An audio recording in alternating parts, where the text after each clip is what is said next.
Hey everybody. So today I'd like to discuss a little bit of the testimony that Apple had given to the House Judiciary Committee with regards to antitrust. I'm not going to go over the part that pertains to iOS and applications because that is outside of my sphere of expertise, and it's also not the point that I would like to make here. What I want to talk about is what it is they've said about repair. Now, I'm going to link to this because I want you to read the primary document. The line between newscaster and pundit, the line between journalist and blogger, continues to become more and more blurry. And when I'm discussing topics of importance like this, I think it's really important that you read the source documentation rather than just get the idea through my filter.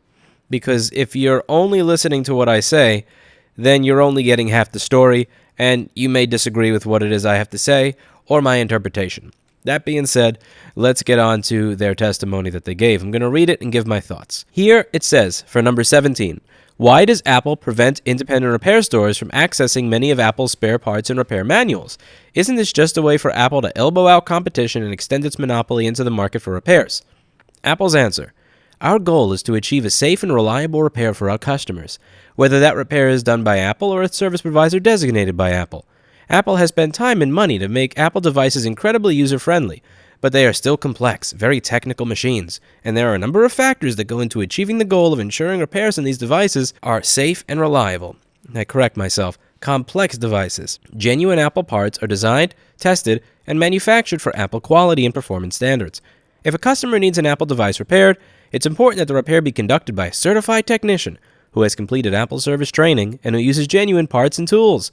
Repairs performed by untrained technicians might not follow proper safety and repair procedures and could result in improper function, product quality issues, or safety events. Additionally, repairs that do not properly replace screws or cowlings might leave behind loose parts that could damage a component, such as the battery, causing overheating or resulting in injury. For these repairs, we believe it is important for repair shops to receive proper training when obtaining access to spare parts and repair manuals. We continue to expand the number of locations where consumers can get repairs, while maintaining a priority on safety and reliability. Apple continues to grow its base of third-party repair providers in the United States. Eligible repair providers can now apply to participate in Apple's recently announced Independent Repair Provider Program, IRP. In addition, we have expanded the Authorized Service Repair Provider Program. In 2018, we expanded the scope of our Authorized Service Provider Program with Apple's major expansion of its authorized service network into every Best Buy in the U.S., tripling the number of U.S. Apple Authorized Service Provider locations compared to 3 years ago. We now have nearly 1,000 Best Buy stores across the U.S. providing expert service and repairs for Apple products. We continue to focus on providing customers convenient access to authorized repair locations, but we will never compromise on safety. Now let's go over a couple of lines here. So the first paragraph, our goal is to achieve a safe and reliable repair for our customers. Apple has spent time and money to make these devices user-friendly, but they're complex, very technical machines. What they're doing here, and this is actually something that my dad would say, is they're trying to scare old people. It's incredibly complex. And what they're doing is they're scaring old people by using very tricky language here. So let's just go into where they talk about screws, because there's one great example of BS right here, which tells me that a lobbyist was responding to this, or some sort of PR person, not somebody who actually understands it. Repairs that do not properly replace screws or cowlings might leave behind loose parts that could damage a component such as the battery, causing overheating or resulting in injury. Okay, so the battery in all of your products nowadays is glued in. There's no screw for the battery. It's glued into your computer. Now, even if you have the battery unscrewed, which I've never ever seen before, that would mean that it's like on the machines that do have a screwed-in battery, that it may move a little like this, but those are the batteries that have casings for them. Anyway, let's say you miss 2 screws for the motherboard. The motherboard is not just going to jump out at you. Let's say you only screw in 2 screws for the heatsink instead of 4. The heatsink is not going to jump out at you. Let's say you screw in 1 screw for the DCN board rather than 2. It may adjust and it may be harder to charge, but it's not going to jump out at you. Nor have I ever heard of a single case in the history of my business on the news, other repair shops ever, of a battery causing overheating or resulting in injury because somebody didn't put a screw in.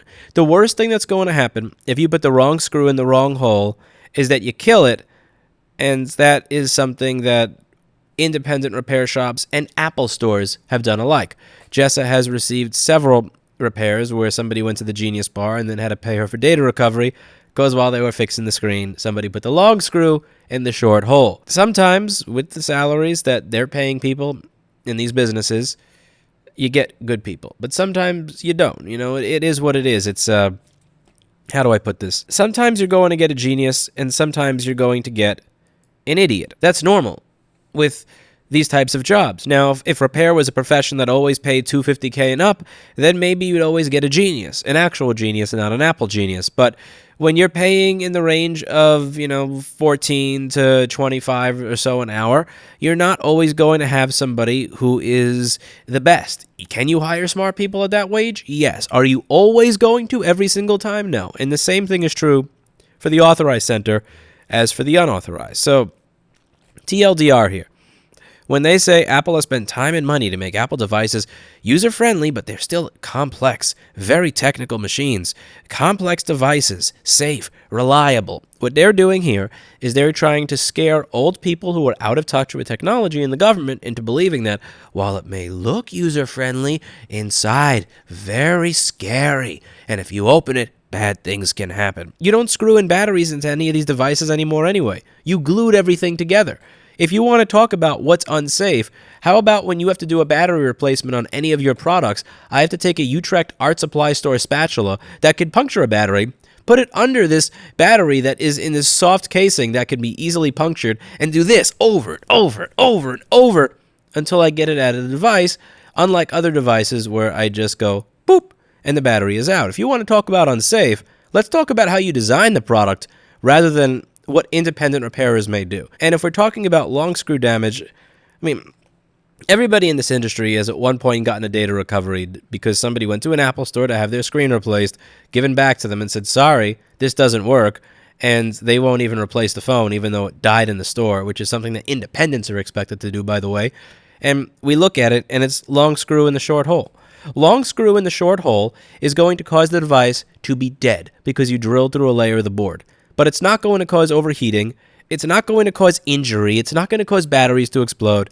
This answer over here has nothing to do with reality. Further, when it says you're keeping people from accessing parts and repair manuals, isn't this just a way to elbow out the competition? And they're saying, well, no, we need people that are going to make sure they work on the device safely and properly. Clearly, at this point, people are going to work on your devices anyway. If we're making an argument for safety, wouldn't it be safer if they were working on the devices with the manuals rather than not working on them with the manuals? Because people are going to work on it anyway. If Apple decides they're not going to release manuals, my YouTube channel's not going away tomorrow. Tim Herman's not closing. Jess is not closing. Michael Oberdick is not just leaving and deciding that I'm going to go back to working at a Verizon wireless store or whatever. They're still going to have repair shops. So this is completely inadequate and bunk. Further, when they talk about their IRP program, the IRP program, for all intents and purposes, it's a step in the right direction. Again, from totally useless to here, that's a step in the right direction. Right direction's here. But still, at its core, that program is kind of useless. I can't even get a charge port for an iPhone 6 or 7 or 8 or 10 through that program. If you get lint in your charge port and then you plug it in too many times and let's say the lint kind of deteriorates and maybe it starts, getting a little bit of ash and sitting there from electricity going through lint or whatever, I can't replace that. Through the IRP program, your phone needs to be replaced at a cost of $300 to $400. That doesn't matter. Further, the amount of people that are actually eligible for that program and hear back from Apple are not very high. Many people reached out to me when that program came out saying, here's me applying for the program, I'll let you know how it goes. It's been about 2 or 3 months now, not a single one of them has gotten in. Next, what types of repairs does Apple prevent its authorized technicians from making on Apple devices, and what are the reasons for doing so? AASPs conduct the exact same repairs that Apple retail stores offer. There are a very limited number of repairs that require special fixtures or equipment. necessitating that those repairs be done in an Apple repair center. In these cases, neither an Apple retail store nor AASP will be permitted to conduct the repair, but they can mail the device to the closest Apple repair center to do the repair and then ship it back to the customer. Now here, this is an important distinction, because this is what they can use if a right to repair law is passed to still provide us with virtually nothing. They are making a distinction between an Apple repair center and an AASP. An AASP is a mailing center. An AASP does virtually nothing. If you have a bad charge port on the device, the AASP is going to tell you, get a new phone. If your 2018 MacBook Pro is not turning on and it needs a single capacitor replaced, they're going to tell you your data is gone. The Apple Repair Center, I imagine, is going to be the place that actually does something. But here, they're saying that there's a limited number of repairs that require special fixtures or equipment. This also is not true. This is like when they say a small number. There are special fixtures or equipment that are required specifically because Apple goes above and beyond to ensure that you cannot do what would be a normal repair with other manufacturers. One example that I often bring up is the ISL 9240 chip. The ISL 9240 chip is a charging chip that very often dies in the new MacBook. On any other machine, I would go to Mouse or a DigiKey, I'd buy the chip for $2 to $5, I'd install it, I'd have a happy customer. But because Apple specifically told Renesas, don't sell to anybody but us, I can't do that. Now, there are many repairs like that where I don't have access to something that should be made standard throughout the industry because of their decisions, but that never gets mentioned here. Does Apple take any actions to block customers from seeking out or using repair shops that offer a broader range of repairs than those offered by authorized technicians? If yes, describe each action that Apple takes and the reason for doing so. Apple does not take any actions to block consumers for seeking out or using repair shops that offer a broader range of repairs than those offered by Apple's authorized technicians. Customers are free to obtain repairs from any repair shop of their choice. Bullshit. Effing bullshit. How about you don't tell the semiconductor manufacturer, don't sell this charge chip to anybody but us? How the fuck can you say that shit to the House Judiciary Committee with a straight fucking face when you know that you're telling companies, don't sell chips to anybody but them? Are you kidding me? Yeah, you don't take any actions to block consumers from seeking out or using other repair shops. Is the SMC a chip that is not programmed to kill itself when you try to read the firmware off of it, so that you can program another one? For each year since 2009, please identify the total revenue that Apple derived from repair services. For each year since 2009, the cost of providing repair services has exceeded the revenue generated by repairs. That's a sneaky answer. I'll give you 3 reasons. A, if you purposely make repair a shit option so nobody ever uses it, they're going to buy a new one. You know that. Fuck you. Secondly, we don't know if you're including warranty repair along with paid repair in there, out of warranty versus in warranty. If you conflate the two and you include repairs that you are obligated to do for free because you already sold them the product, and you are not counting the profit that you made when you sold the product into the whether or not you made money off of the in warranty repairs, you're full of shit. Fuck you. Again, there was a third fuck you, but it is late, so I don't remember it. I'm sorry. Apple has created a network of Apple-authorized service providers to make Apple-certified repairs. Please provide a full list of repairs that Apple permits AASPs to make on Apple products. AASPs are permitted to conduct exactly the same repairs, both in terms of product and type of repair, that Apple retail stores conduct. These repairs are described below. As noted below, the ability to repair certain modules depends on the model of the Apple device. 1. iPhone, display, battery, speaker, camera. Now, just right away, their own honest testimony is a fundamental condemnation of their own services. You won't replace a fucking charge port on a phone that doesn't even have it soldered to the board. If we're talking about phones where the charge port is soldered to the board, okay, an argument could be made that that's too complicated and too hard because soldering requires using a hot iron and people may burn themselves. Dangerous. But we're talking about a phone with a charge port that has a fucking flex cable that plugs into the phone. Jessa has 8-year-old daughters that could do this job. within an hour of looking at an iFixit guide. And your own testimony admits that you won't do this. Further, Mac portables. Top case, bottom cover, motherboard, SSD, memory, fans, display, trackpad, speakers, battery, internal flex cables, antennas, Touch ID, small adapter boards, power adapter cable. Let's go through this. Top case. First, bullshit repair. Because you will not replace a keyboard if it's bad. You will not replace a battery if it's bad. You will not replace many things if they're a trackpad if it's bad. You replace the whole case and you charge the customer out the ass for it. B, bottom cover. Who needs this? Motherboard. C, you do not fix the board. You replace it, and a lot of the times you charge the customer 70 to 120% of what the machine is worth when doing that. SSD, you don't fix this because it's soldered to the board. Memory, you don't fix that. It's soldered to the board. Fans, sometimes they will replace the fans. Display, sometimes they will replace the display. Trackpad, see top case complaint. Speakers, they'll do. Battery, they will often replace with the top case. Internal flex cables.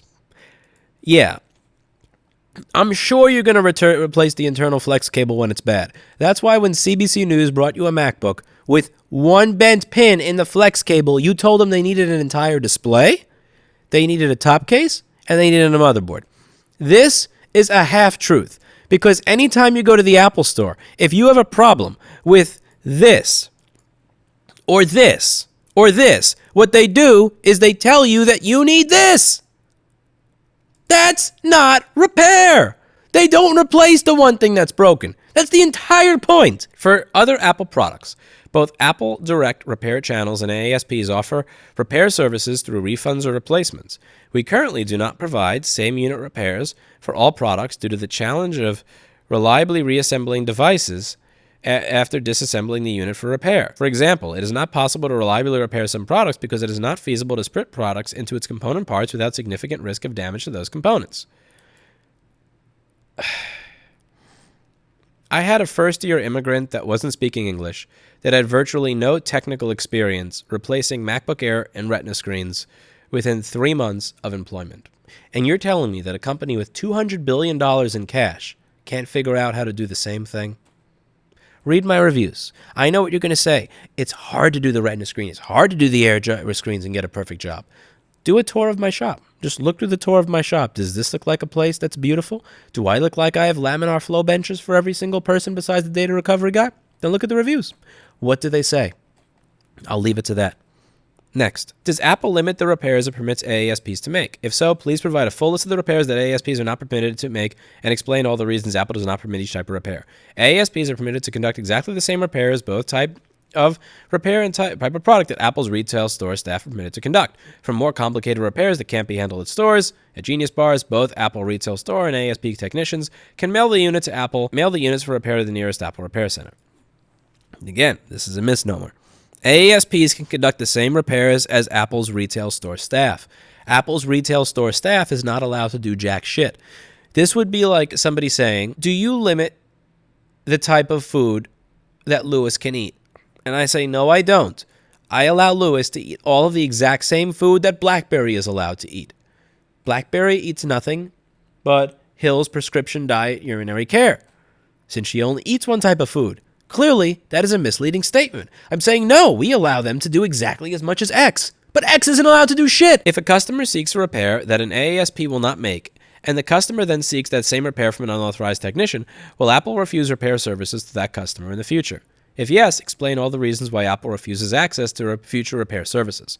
Apple would not refuse repair services to that customer in the future. For example, Apple does not automatically reject service for a device that show attempts by third parties to perform repairs.